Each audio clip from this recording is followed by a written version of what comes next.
My dear students, मैं हूँ Meenakshi from VM academy classes Nashik. बच्चों, हम देख रहे हैं क्लास 12 का चैप्टर नंबर 4 थर्मोडायनेमिक्स और आज है उसका लेक्चर नंबर 3 जिसमें हम टॉपिक स्टडी करने वाले हैं फर्स्ट लॉ ऑफ थर्मोडायनेमिक्स।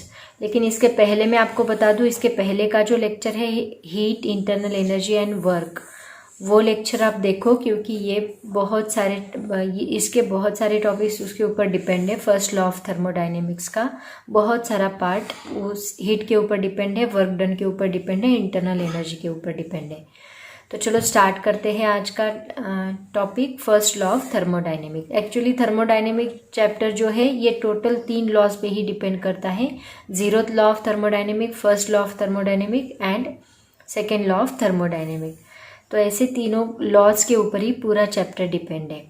तो चलो स्टार्ट करते हैं फर्स्ट लॉ ऑफ थर्मोडायनेमिक। तो बच्चों, actually first law of thermodynamics है क्या? It is nothing but the first law of thermodynamic is nothing but the conservation of energy. बचपन में हम लोगों ने स्टडी किया था कंजर्वेशन ऑफ एनर्जी क्या होता है। Energy neither be created nor be destroyed. It can be transferred from one form to another form. That means total energy of the universe remains constant. ये हम लोगों ने स्टडी किया था। मतलब 7th, 8th, 9th, 10th में आप लोगों ने कंजर्वेशन ऑफ एनर्जी का लॉ पढ़ा होगा। तो वो लॉ क्या है जो अभी मैंने आपको स्टेटमेंट बताया।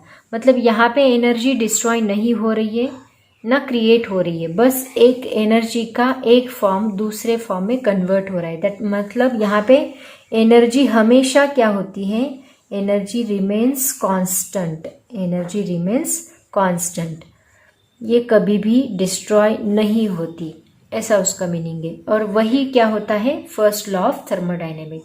तो फर्स्ट लॉ ऑफ थर्मोडायनेमिक में हम लोग बेसिकली क्या स्टडी करने वाले हैं, इंटरनल एनर्जी जो है मॉलिक्यूल्स की, उसका स्टडी हम लोग करने वाले हैं।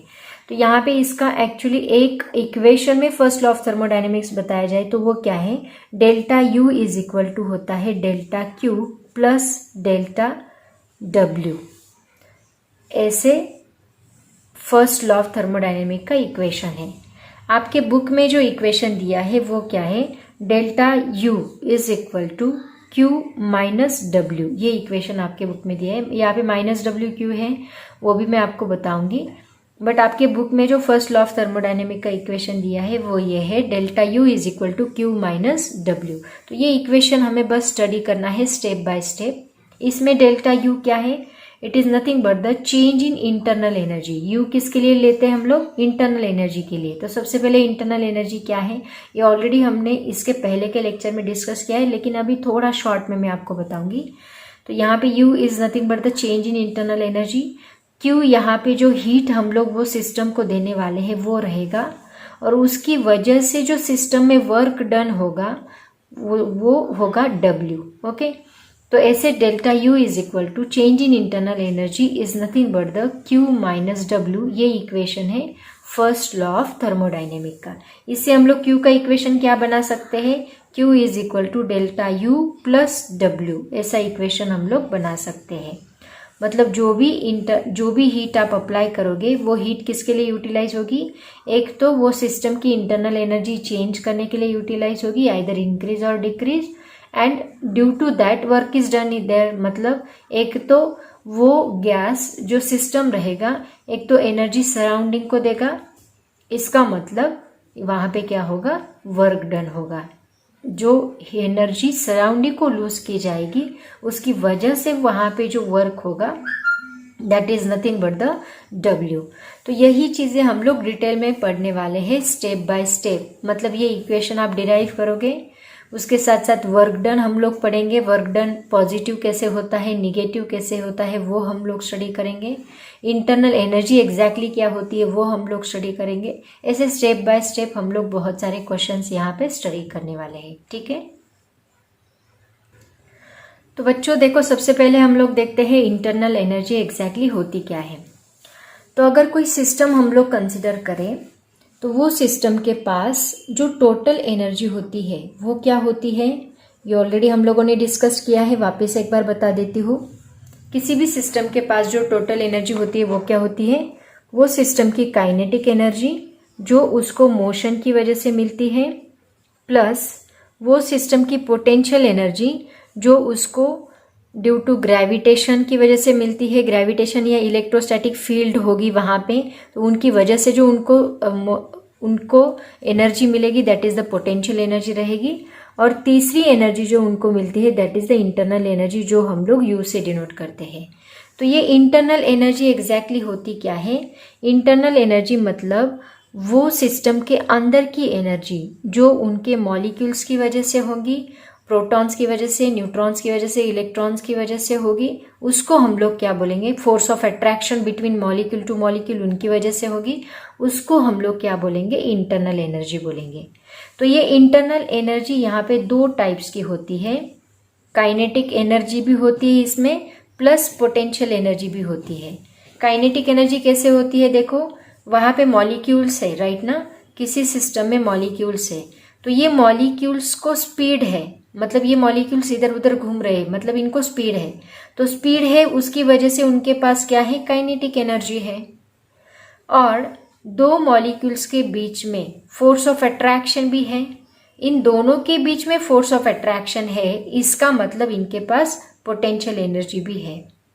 और ये मॉलिक्यूल्स वाइब्रेट भी हो रहे हैं, इसका मतलब इनके पास वाइब्रेशनल एनर्जी भी है।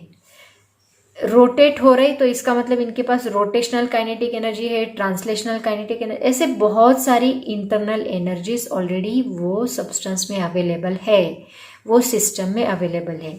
तो इंटरनल एनर्जी की अगर हम बात करें तो number of internal energies are available in that system, right. In case यहाँ पे हमने इंटरनल एनर्जी की बात की, इन केस ऐसा हुआ, ये जो हम काइनेटिक एनर्जी ले रहे हैं मोशन में, ये मॉलिक्यूल की नहीं है, ये सिस्टम की काइनेटिक एनर्जी है। मतलब देखो, इसके पहले मैंने आपको इंटरनल एनर्जी की बात बताई थी, मैंने आपको बोला कि एक भरा हुआ ग्लास हमने टेबल पे रखा है और टेबल रेस्ट पोजीशन पे है, टेबल बिल्कुल भी हिल नहीं रहा है, तो ये ग्लास को मोशन नहीं है, इसका मतलब इसकी काइनेटिक एनर्जी क्या रहेगी? जीरो रहेगी। ये ग्लास रेस्ट पोजीशन में है, यहाँ पे कोई भी ग्रेविटेशनल फील्ड नहीं है, यहाँ पे कोई इलेक्ट्रोस्टैटिक फील्ड नहीं है, इसका मतलब इसकी पोटेंशियल एनर्जी भी क्या रहेगी? जीरो रहेगी। तो ये जो ग्लास सिस्टम है, इस सिस्टम की जो टोटल एनर्जी है, वो टोटल एनर्जी क्या रहेगी? बस इसके पास इंटरनल एनर्जी रहेगी, that is nothing but the you.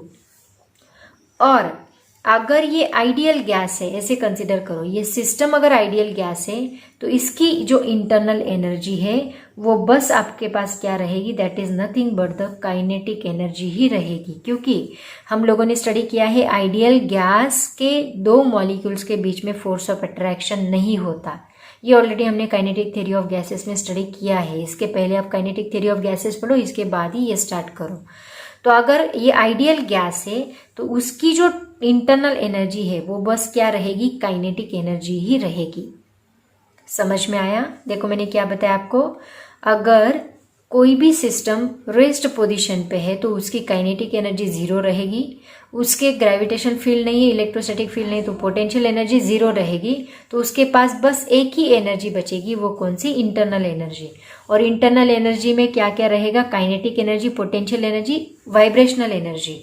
अगर इनकेस वो जो सिस्टम है वो एक आइडियल गैस है, ऐसे अगर हम लोग कंसिडर करें, तो उसकी इंटरनल एनर्जी बस क्या रहेगी?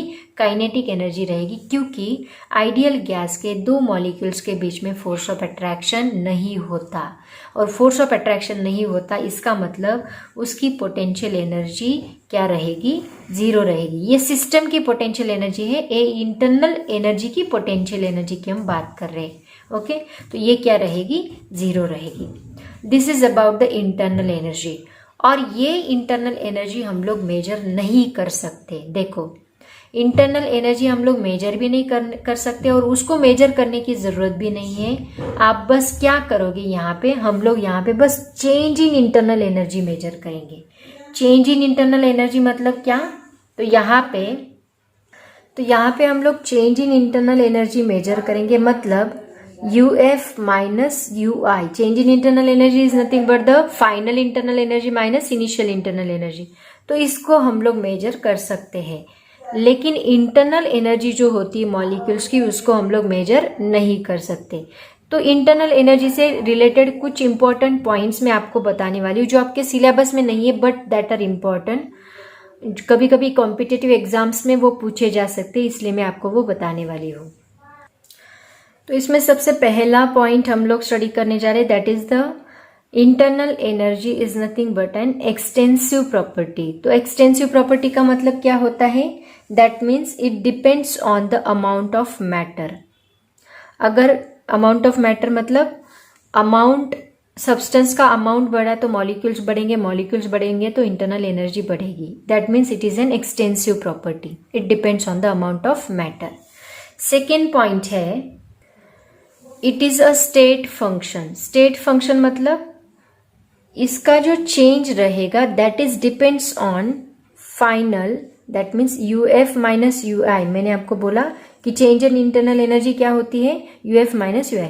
तो इसका जो चेंज रहेगा वो बस final energy and initial energy इसके ऊपर ही डिपेंड करेगा, इसके पाथ के ऊपर डिपेंड नहीं करेगा। It does not depends on path, it depends on the final energy minus initial energy. मतलब फॉर एग्जाम्पल कोई ग्राफ हमने प्लॉट किया, वो ग्राफ में हमने देखा कि ये ए टू बी ऐसा कर्व आपको मिला, तो वापस सपोज यहाँ पे बी टू ए दूसरा कर्व हमें ऐसे मिला, तो इसकी चेंज इन इंटरनल एनर्जी और इसकी चेंज इन इंटरनल एनर्जी दोनों सेम रहेगी, भले ही ये पाथ अलग अलग है, लेकिन इसकी फाइनल और इनिशियल इंटरनल एनर्जी जो है वो सेम है। इसका मतलब इसका जो चेंज रहेगा that change is equal here, it does not depend on path, it depends on the final minus initial only. Okay, that's why it is called as it is a state function. Next point है in a cyclic process delta U is equal to 0. cyclic process मतलब ये यहाँ से start हुआ और वापस यहीं पे आया, तो यहाँ पे इनिशियल और फाइनल दोनों एनर्जी सेम मिल रही है, राइट? इसका मतलब UF इज इक्वल टू क्या है? UI है। तो चेंज इन इंटरनल एनर्जी का मतलब क्या होता है? UF minus UI। अगर ये दोनों इक्वल है तो हम दोनों UF ले सकते हैं, दैट इज इक्वल टू हमें क्या मिलेगा? 0 मिलेगा। तो साइक्लिक प्रोसेस में चेंज इन इंटरनल एनर्जी क्या होती है? 0 होती है। लेकिन साइक्लिक प्रोसेस में वर्क डन कभी भी 0 नहीं होता, याद रखो। एक्सचेंज ऑफ हीट कभी 0 नहीं होती, बस इंटरनल एनर्जी क्या होती है? 0 होती है। So in cyclic process change in internal energy 0। ऐसे 2-3 पॉइंट्स आपको इंटरनल एनर्जी से रिलेटेड याद रखने हैं। ज़्यादा इसको डिटेल में मैं एक्सप्लेन नहीं कर रही, ऑलरेडी इंटरनल एनर्जी के बारे में हम लोगों ने बहुत बार स्टडी किया है, ठीक है? तो यही चेंज इन इंटरनल एनर्जी का फॉर्मूला हमें डिराइव करना है। Delta U is equal to Q plus W, Q minus W, ये फॉर्मूला हमें यहाँ पे डिराइव करना है, ठीक है? तो ये चेंज इन इंटरनल एनर्जी के बारे में हम लोगों ने स्टडी किया। हीट के बारे में ऑलरेडी हम लोगों ने लास्ट लेक्चर में स्टडी किया है। अभी ये वर्क डन जो है ये पॉजिटिव और निगेटिव कब रहेगा, इसके बारे में हम लोग स्टडी करने वाले हैं, ठीक है? तो यहाँ पे एक बात देखो, यहाँ पे ये चेंज इन इंटरनल एनर्जी, किसी भी सिस्टम की इंटरनल एनर्जी लास्ट लेक्चर में हम लोगों ने स्टडी किया था। इसको पहले रफ करती हूँ फिर मैं आपको बताती हूँ। लास्ट लेक्चर में हम लोगों ने देखा था कि ये जो इंटरनल एनर्जी है, ये इसका जो चेंज है ये किसके ऊपर डिपेंड करता है? हम लोगों ने देखा था, हमने एक सिलेंडर लिया था, उसको पिस्टन से फिक्स्ड किया था और यहाँ पे हम लोग हीट अप्लाई करे थे। पहले हमने वो इंटरनल एनर्जी का चेंज ड्यू टू हीट देखा था, राइट ना? जो हीट हम लोग अप्लाई करते हैं उसकी वजह से ये मॉलिक्यूल्स की एनर्जी क्या होती है? चेंज होती है हीट की वजह से। मतलब पहला चेंज इंटरनल एनर्जी में, पहला चेंज कब आता है? Due to heat, that is denoted by Q।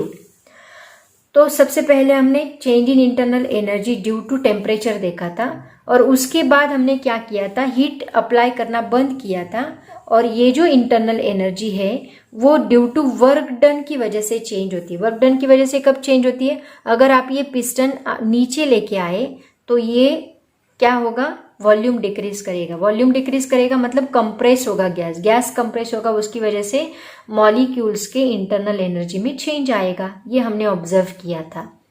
तो यहाँ पे क्या हो रहा है? अगर आपने यहाँ पे फोर्स अप्लाई किया और dx जितना डिस्टेंस चेंज हुआ तो f dx मतलब यहाँ पे work is done, f into dx मतलब वर्क डन हुआ। वर्क डन की वजह से वहाँ पे इंटरनल एनर्जी में कुछ चेंजेस आए क्योंकि वॉल्यूम वहाँ पे चेंज हुआ। तो हमने ऑब्जर्व किया कि इंटरनल एनर्जी में दो चीज़ों की वजह से चेंज आ रहा है। कौन सा?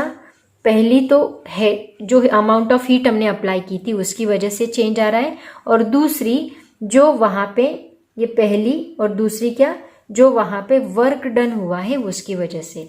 तो इंटरनल एनर्जी जो है सिस्टम की, उसमें दो चीज़ों की वजह से चेंज होता है। पहला है हीट और दूसरा है वर्क डन। तो ये दोनों को हम लोग स्टडी करने वाले हैं। तो हीट के बारे में ऑलरेडी हम लोगों ने स्टडी किया है। अब हम लोग वर्क डन के बारे में थोड़ा डिटेल में स्टडी करने वाले हैं। उसका फॉर्मूला भी हमें डिराइव करना है, वो भी आपको पूछा जाता है। वो पॉजिटिव कब रहेगा वो हम लोग देखेंगे, निगेटिव कब रहेगा वो हम लोग देखेंगे। उसके बाद हम लोग इंटरनल एनर्जी का फॉर्मूला देखेंगे। नेक्स्ट पॉइंट देखो, positive and negative work done हम लोग किसको कहेंगे? Positive and negative work done by a system, by a system, ये पॉइंट है। इसके ऊपर क्वेश्चन पूछा जाता है आपको। तो इसको हम लोग पॉजिटिव और निगेटिव कब कहेंगे? तो इसके लिए हम लोग क्या करने वाले हैं, देखो यहाँ पे हम लोग एक सिलेंडर लेंगे, वो सिलेंडर में हमने गैस भरा है, ओके, और इस सिलेंडर को हमने एक पिस्टन से फिक्स्ड किया है। तो कंसीडर करते हैं पहली केस में हम लोग कंसीडर करते हैं गैस एक्सपांड हुआ, ठीक है। गैस एक्सपांड होने के बाद ये गैस के जो मॉलिक्यूल्स है ये क्या करेंगे, यहाँ पे ये उनका मोमेंटम इस पिस्टन को ट्रांसफर करेंगे। गैस एक्सपांड होने की वजह से ये इनका मोमेंटम पिस्टन को ट्रांसफर होगा और पिस्टन की मोशन ये डायरेक्शन में रहेगी, मतलब पिस्टन मूव होगा। गैस एक्सपांड होगा तो वॉल्यूम इंक्रीज होगा और उसकी वजह से पिस्टन मूव होगा, मतलब ऊपर की तरफ जाएगा, ठीक है। तो यहाँ पे क्या हुआ, गैस के जो मॉलिक्यूल्स है उन्होंने उनका मोमेंटम पिस्टन को ट्रांसफर किया, वहाँ पर प्रेशर एक्सर्ट हुआ, उसकी वजह से पिस्टन मूव हुआ, राइट। तो यहाँ पे जो वर्क डन होगा वो वर्क डन क्या होगा, द गैस डज, यहाँ पे हम लोग ये स्टेटमेंट बोल सकते हैं, here the gas does positive work done, gas does positive work on the piston, okay. तो ये वर्क पॉजिटिव कब रहेगा, जब ये गैस के मॉलिक्यूल्स एक्सपांड होंगे, तब कौन सा वर्क होगा, positive work on the piston. ये पहला पॉइंट है। अब ये निगेटिव कब होगा, अभी यहाँ पे उल्टा प्रोसेस हम लोग करेंगे। हम क्या करेंगे, पिस्टन को कंप्रेस करेंगे, मतलब पिस्टन प्रेशर अप्लाई करेगा। पिस्टन प्रेशर अप्लाई करेगा तो पिस्टन नीचे आएगा, पिस्टन नीचे आया तो ये गैस के जो मॉलिक्यूल्स है ये क्या होंगे, कंप्रेस होंगे, मतलब इनका वॉल्यूम क्या होगा, डिक्रीज होगा। जब इनका वॉल्यूम डिक्रीज होगा तो यहाँ पे गैस एक्सपांड नहीं होगा, यहाँ पे गैस क्या होगा, कंप्रेस होगा, गैस कंप्रेस। तो यहाँ पे हम लोग क्या बोलेंगे, यहाँ पे हम लोग क्या स्टेटमेंट यूज करेंगे, negative work is done, negative work is done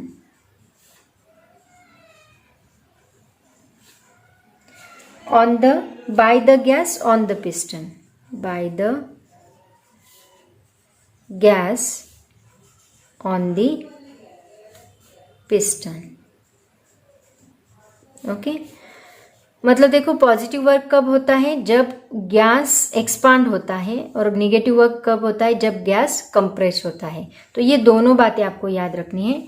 इसके ऊपर क्वेश्चन पूछा जाता है, explain positive work done by a system with a neat label diagram. तो ये डायग्राम आप लोग ड्रॉ करेंगे, आपके नोट्स में वैसे भी है ये। तो यहाँ पे आप लोग 1 by 1 step by step point wise explain करोगे, ठीक है। आप अपनी लैंग्वेज में लिख सकते हैं। And explain negative work done by a system with a neat label diagram. तो निगेटिव वर्क कब होगा, कंप्रेस होने के बाद। पॉजिटिव वर्क कब होगा, एक्सपांड होने के बाद। ये चीज़ आपको याद रखनी है, ठीक है। नेक्स्ट पॉइंट देखो बच्चों क्या है, expression for the amount of work done in changing the volume of a system. अभी हम लोग अमाउंट ऑफ वर्क डन मतलब W का एक्सप्रेशन निकालने वाले हैं। Delta U is equal to Q minus W, उसमें जो डब्ल्यू है that is nothing but the work done. वो पॉजिटिव कब रहेगा, निगेटिव कब रहेगा, ये ऑलरेडी हमने इसके पहले के टॉपिक में स्टडी किया है। अब इसका एक्सप्रेशन हम लोग निकालने जा रहे हैं। तो इसका एक्सप्रेशन आइडियल गैस के लिए हम लोग निकालने वाले हैं। तो उसके लिए देखो हमने एक सिलेंडर यहाँ पे कंसिडर किया है। इस सिलेंडर के अंदर गैस भरा हुआ है, तो इसको हम लोग क्या बोलते हैं, this is nothing but the system. तो ये सिस्टम को हमने एक पिस्टन से क्लोज किया है, मासलेस फ्रिक्शनलेस पिस्टन से यहाँ पे क्लोज किया है। और ये जो सिस्टम है, ये जो सिलेंडर है, उसका क्रॉस सेक्शनल एरिया हमने ए कंसिडर किया है। A is equal to this is nothing but the cross sectional area of the cylinder, cross sectional area of the cylinder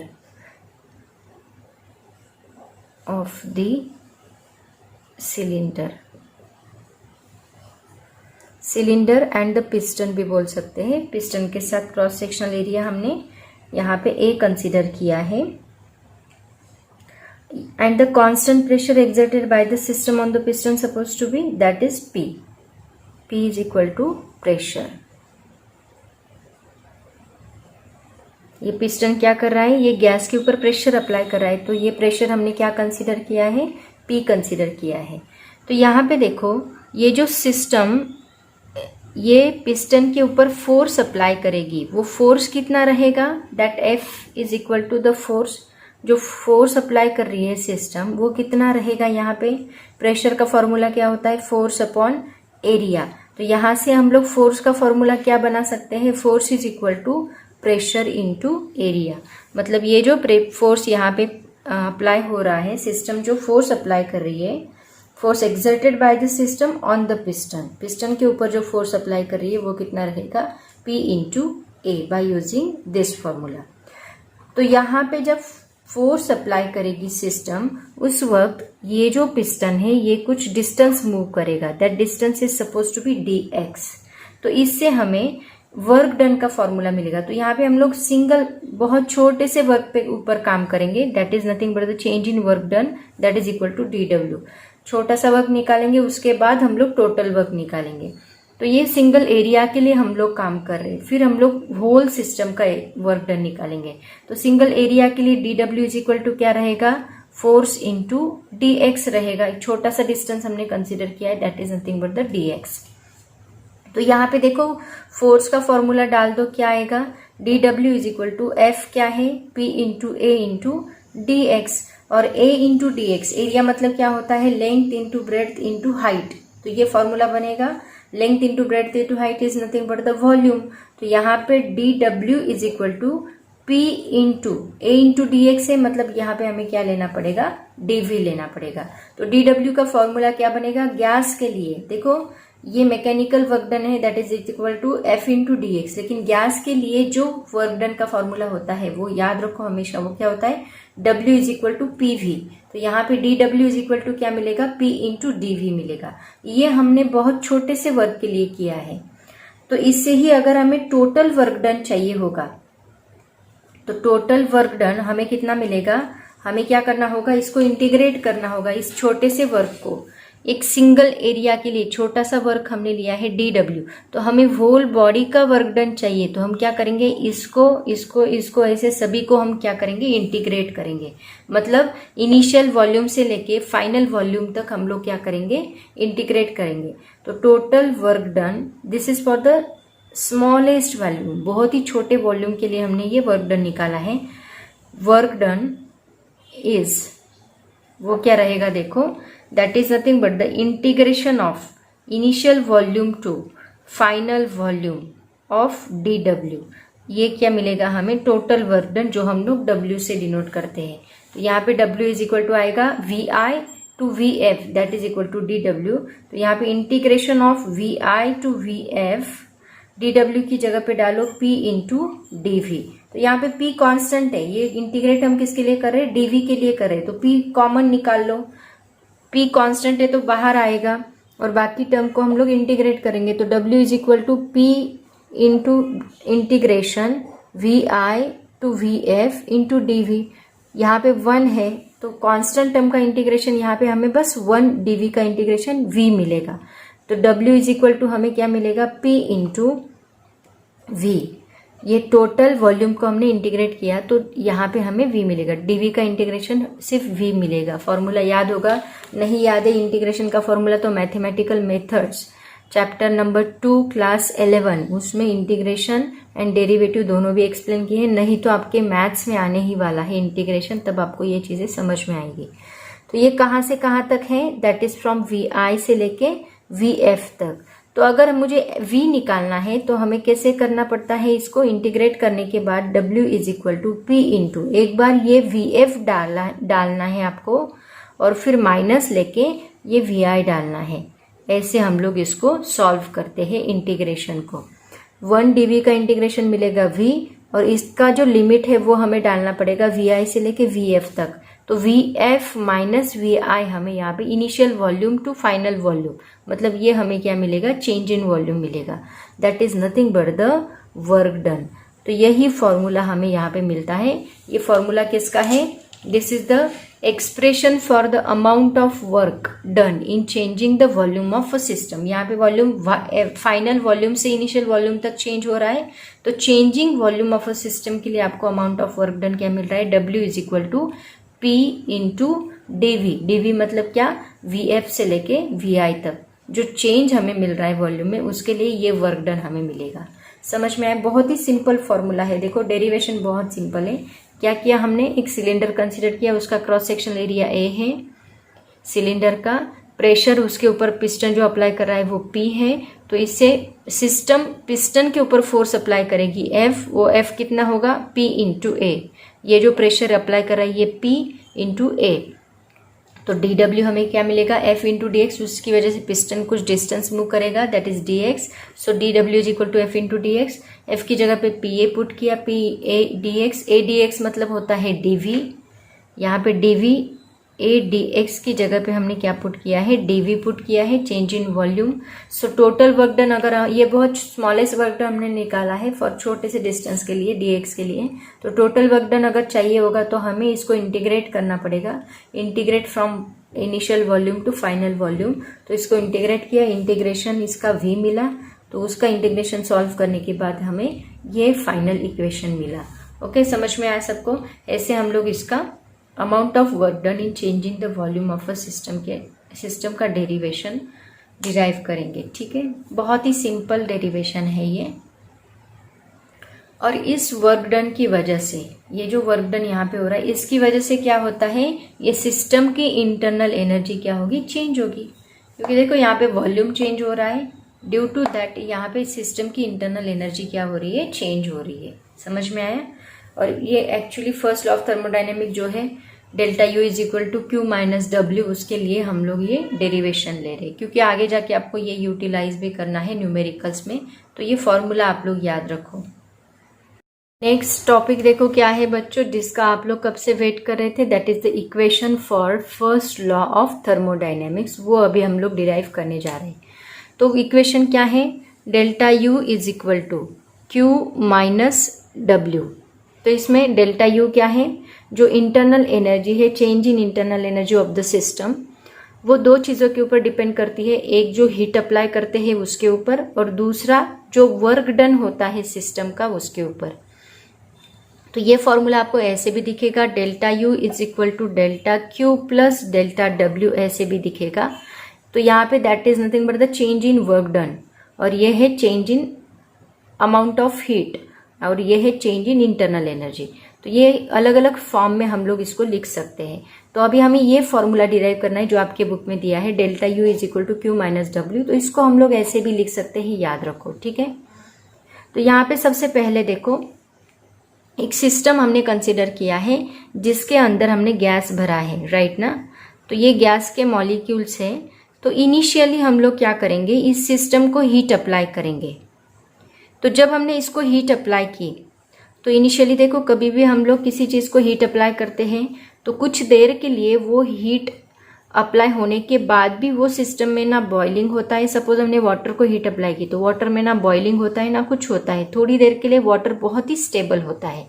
तो जो भी हीट हम लोग अप्लाई कर रहे हैं वो किसके लिए यूज हो रही है, इसकी जो इंटरनल एनर्जी है वो इंटरनल एनर्जी इंक्रीज होने के लिए वो पूरी के पूरी हीट यूटिलाइज हो रही है।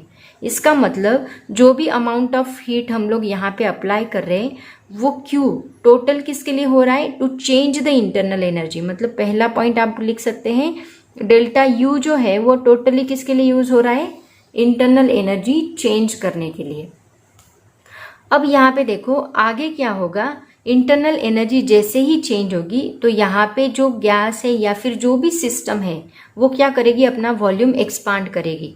मतलब यहाँ पे बॉइलिंग स्टार्ट होता है तो वॉल्यूम क्या होता है, गैस है सपोज, तो गैस क्या करेगा, उसका वॉल्यूम एक्सपांड करेगा। और यहाँ पे अगर पिस्टन हमने लगाया है तो वॉल्यूम का एक्सपांशन होगा, वॉल्यूम एक्सपांड होगा, इसका मतलब क्या होगा, work is done here, work done हो रहा है, पिस्टन ऊपर जा रहा है। इसका मतलब क्या कि यहाँ पे जो इसने इंटरनल एनर्जी गेन की थी, इसने जो इंटरनल एनर्जी गेन की थी वो अभी क्या होगी, वर्क डन के लिए वो उसकी इंटरनल एनर्जी यूटिलाइज करेगा। मतलब यहाँ पे वो इंटरनल एनर्जी लूज करेगा। तो इंटरनल एनर्जी अगर लूज हो रही है तो वर्क डन क्या होगा, निगेटिव होगा। इसके पहले हमने देखा यहाँ पे जो सिस्टम इंटरनल एनर्जी यूज करता है तो वर्क डन क्या होता है, लूज होता है। इसका मतलब डेल्टा यू यहाँ पे क्या होगा, delta U is equal to work done, और वर्क डन क्या रहेगा, निगेटिव, क्योंकि एनर्जी यहाँ पे लूज हो रही है, सो दैट इज निगेटिव। तो ये दोनों इक्वेशन से हमें क्या पता चलता है कि जो इंटरनल एनर्जी है इन दो चीजों के ऊपर डिपेंड कर रही है, एक क्यू के ऊपर एंड माइनस यू डब्ल्यू के ऊपर, मतलब वर्क डन के ऊपर। तो अगर इसको हम कंबाइन लिखे तो हमें क्या फॉर्मूला मिलेगा, delta U is equal to Q minus W. और ये जो फॉर्मूला हमें मिला है यही क्या है, this is nothing but the first law of thermodynamic. तो इसको आप ऐसे भी लिख सकते हो, that is equal to Q is equal to, ये माइनस डब्ल्यू को हम लोग इस साइड शिफ्ट करेंगे तो क्या होगा, डेल्टा यू प्लस डब्ल्यू होगा, राइट ना। तो ये जो है ये भी दूसरा फॉर्म है फर्स्ट लॉ ऑफ थर्मोडाइनेमिक में।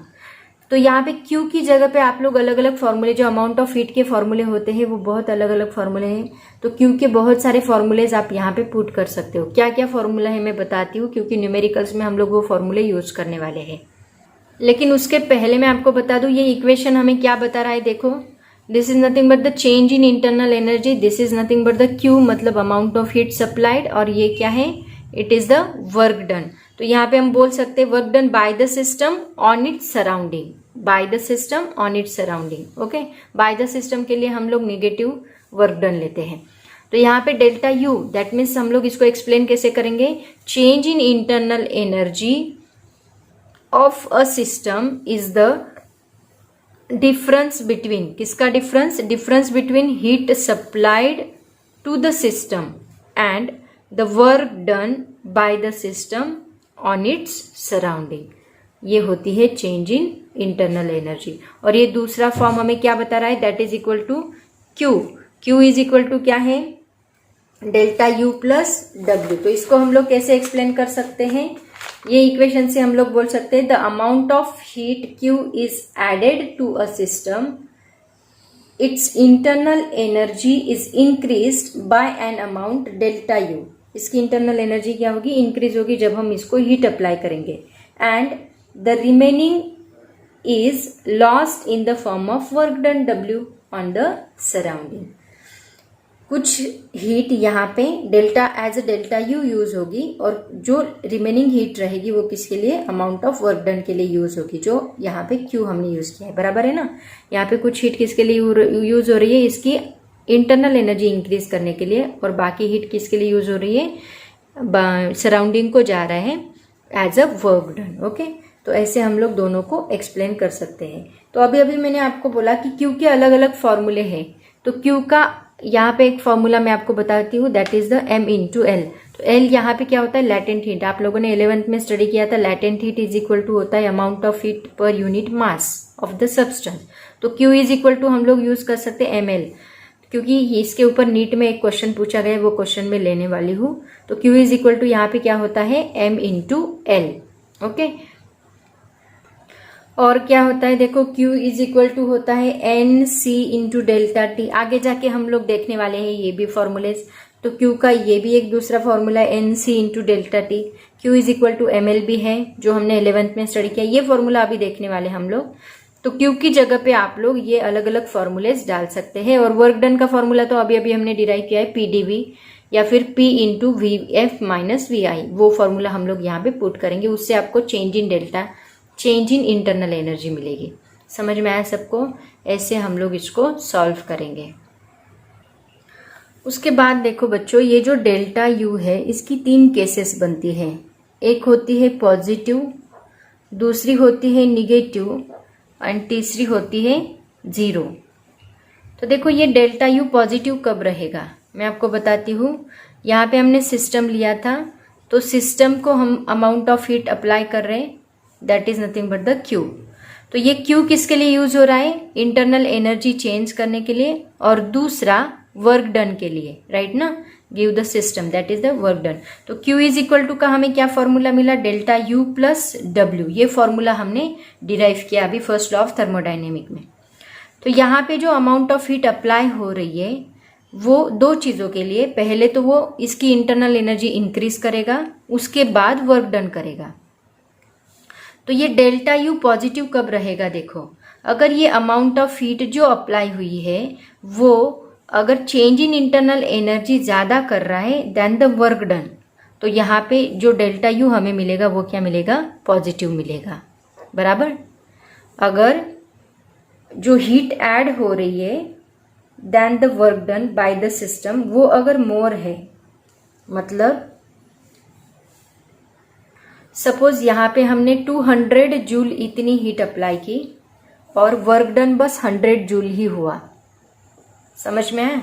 अगर हमने 200 जूल हीट अप्लाई की और वर्क डन बस 100 जूल हुआ, तो यहाँ पे क्यू क्या है? ज़्यादा है। तो ज़्यादा हीट यहाँ पे ऐड हो रही है और वर्क डन कम हो रहा है, तो हमें जो यू मिलेगा वो क्या मिलेगा? पॉजिटिव मिलेगा। इसके अपोजिट, अगर अमाउंट ऑफ हीट 100 है और वर्क डन ज़्यादा हो रहा है, इसका मतलब इंटरनल एनर्जी जो है वो किसके लिए यूज हो रही है? ज़्यादा वर्क डन के लिए यूज हो रही है। तो इस केस में हमें डेल्टा यू क्या मिलेगा? निगेटिव मिलेगा। और अगर ये भी 100 है और ये भी 100 है, ये दोनों अगर इक्वल है, तो डेल्टा यू हमें क्या मिलेगा? 0 मिलेगा। क्योंकि देखो यहाँ पे फॉर्मूला हमें क्या मिलता है? Delta U is equal to क्या है? Q minus W. तो अमाउंट ऑफ हीट अगर ज़्यादा रहेगी और W अगर कम रहेगा, इससे देखो ये 200 है और ये 100 है, तो हमें क्या आंसर मिलेगा? पॉजिटिव। मतलब amount of heat, more heat is added than the work done. Okay, more heat is added than the work done. So 200 minus W is equal to हमें क्या मिलेगा? पॉजिटिव मिलेगा। उल्टा है, अगर ये 100 है और वर्क डन 200 हो रहा है, मतलब वर्क डन ज़्यादा हो रहा है, हीट कम ऐड हो रही है, तो ये हमें क्या मिलेगा? निगेटिव मिलेगा। और अगर ये भी 100 है और ये भी 100, जितनी हीट ऐड हो रही है वो सब वर्क डन हो रहा है, इसका मतलब 100 माइनस 100 यहाँ पे हमें क्या मिलेगा? 0 मिलेगा। तो ऐसे 3 अलग अलग केसेस हमें यहाँ पे स्टडी करने के लिए मिलेगी। वो तीनों केसेस का देखो मैं आपको इमेज दिखा रही हूँ, उसमें आपको समझ में आएगा। तो देखो, तो ये यहाँ पे डायग्रामेटिकली दिखाया है। देखो, पहले स्कीमेटिक रिप्रेजेंटेशन है, then relation between Q and V है। तो पहली केस पॉजिटिव में डेल्टा यू इज क्या रहेगा? Greater than 0। तो यहाँ पे देखो सिस्टम दिखाई है, सिस्टम में Q ऐड हुई है 200 जूल और वर्क डन हुआ है 100 जूल। तो यहाँ पे delta U is equal to Q minus W is equal to plus 100 joule मिलेगा। मतलब क्या? More heat added than the work done by the system, so Q is greater than W है। Second case में क्या हो रहा है? Amount of heat minus 200 joule है जो कि रिलीज हो रही है, और यहाँ पे वर्क डन कितना हो रहा है? माइनस 100 जूल हो रहा है। इसका मतलब क्या? डेल्टा यू जो है वो हमें निगेटिव 100 जूल मिलेगा। इसका मतलब क्या? कि more work is done by the system than the heat added to it, that means Q is less than W। उसके बाद delta U is equal to क्या है? 0। Delta U is equal to 0 कब होगा? जब Q भी 200 joule रहेगा और वर्क डन भी 200 जूल रहेगा। तो ये दोनों जब इक्वल होंगे तो इंटरनल एनर्जी जो है वो हमें 0 मिलेगी, क्योंकि जितनी हीट वहाँ पे ऐड हो रही है वो सभी के सभी हीट वर्क डन में जा रही है। इसका मतलब चेंज इन इंटरनल एनर्जी कुछ भी नहीं हो रही है, that is equal to 0। So heat added to a system and work done are same, Q is equal to W। तो यहाँ पे इंटरनल एनर्जी में कुछ भी चेंज नहीं हो रहा है, दैट इज इक्वल टू 0। जितनी की जितनी हीट अप्लाई हो रही है वो सभी वर्क डन के लिए यूटिलाइज हो रही है, ऐसे उसका मीनिंग है। तो ऐसे टोटल 3 केसेस हमें यहाँ पे स्टडी करने के लिए मिलेंगे। तो बच्चों देखो, इसके रिलेटेड कुछ MCQs है थेरोटिकल, वो मैं पहले आपको बताती हूँ, उसके बाद हम लोग इसके न्यूमेरिकल्स लेंगे। ठीक है, MCQs देखो क्या है। आई थिंक लेक्चर बहुत ही बड़ा बन रहा है, मुझे लगता है इसके न्यूमेरिकल्स और इसके जो MCQs है वो हम लोग नेक्स्ट वीडियो में बनाएंगे। आज आप इतना थियोरी कंप्लीट करो, ये थियोरी के नोट्स भी निकालो साथ में। वैसे नोट्स दिए ही है बट कुछ एक्स्ट्रा चीज़ें भी मैंने बताई है, तो हैंड रिटन नोट्स निकालते जाओ। एक बार रिवाइज करती हूँ आज हमने क्या क्या स्टडी किया। देखो, सबसे पहले हमने इंटरनल एनर्जी क्या होती है वो मैंने आपको डिटेल में बताया। Internal energy is nothing but the energy of the molecules, जो कि काइनेटिक एनर्जी होती है, और उसको हम लोग किससे डिनोट करते हैं, यू से डिनोट करते हैं। काइनेटिक एनर्जी होती है मॉलिक्यूल्स की due to the speed of the molecule. Potential energy होती है due to the force of attraction, ये हमने देखा। उसके बाद हमने देखा work done. Work done positive कब होता है वो हमने देखा, निगेटिव कब होता है वो हमने देखा। जब by the system work is done then that work done is negative, और ऑन द सिस्टम वर्क के ऊपर सिस्टम के ऊपर वर्क हो रहा है तो वो पॉजिटिव रहेगा, सिस्टम वर्क कर रही है तो वो निगेटिव रहेगा। ये चीज़ें हमने स्टडी की। उसके बाद हमने देखा कि वर्क डन का फॉर्मूला क्या होता है, वो हमने डिराइव किया, that is nothing but the P into VF minus VI, ये फॉर्मूला हमने डिराइव किया। Then first law of thermodynamic का जो इक्वेशन है main, delta U is equal to Q minus W, ये हमने देखा। उसका दूसरा फॉर्म हमने देखा, Q is equal to delta U plus W। Okay, उसके बाद हमने देखा कि ये पॉजिटिव कब होता है, डेल्टा U पॉजिटिव कब होगा, डेल्टा U बिकम्स पॉजिटिव कब होगा, जब यहाँ पे अमाउंट ऑफ हीट जो सप्लाई हो रही है वो अगर ज़्यादा रहेगी वर्क डन से, तो यहाँ पे ये पॉजिटिव रहेगा। देन डेल्टा U निगेटिव कब रहेगा, जब अमाउंट ऑफ हीट सप्लाइड कम है और वर्क डन ज़्यादा है, तो ये निगेटिव रहेगा। और ये 0 कब रहेगा, जितनी हीट सप्लाई हो रही है उतना वर्क डन हो रहा है तो ये 0 रहेगा। तो ऐसे टोटल 3 केसेस भी हम लोगों ने स्टडी की। तो आज ये थेरोटिकल पार्ट पूरा मैंने कवर किया है। इससे रिलेटेड न्यूमेरिकल्स जो है, सभी न्यूमेरिकल्स हम लोग लेने वाले हैं। और नीट में पूछा गया और एक क्वेश्चन है इस टॉपिक के ऊपर, वो भी मैं लूँगी। और इसके रिलेटेड जो MCQs है वो अभी इसी चैप्टर में, इसी टॉपिक में हम लोग कवर कर लेंगे। और एंड में तो मैं लेने ही वाली हूँ सभी MCQs जो चैप्टर के एंड में दिए हैं, वो सभी MCQs तभी भी लूँगी। लेकिन अभी इस टॉपिक से रिलेटेड जो MCQs है, क्या क्या पूछे जा सकते हैं, वो मैं अभी लेने वाली हूँ। ठीक है, तो बच्चों आई थिंक आज के लिए इतना काफ़ी है। वीडियो बहुत ही बड़ा बन चुका है, इसीलिए मैं यहीं पे रुकती हूँ। So thank you so much. और थेरोटिकल पार्ट है, पूरा थेरोटिकल पार्ट है, इसमें ज़्यादा डेरिवेशंस वगैरह नहीं है, तो आप लोगों को बोर भी होगा और ज़्यादा लेंथी वीडियो बनाया तो आई थिंक आज मैं यहाँ पे रुकती हूँ। पढ़ाई करते रहो, साथ में नोट्स भी निकालते रहो। Thank you so much and bye bye.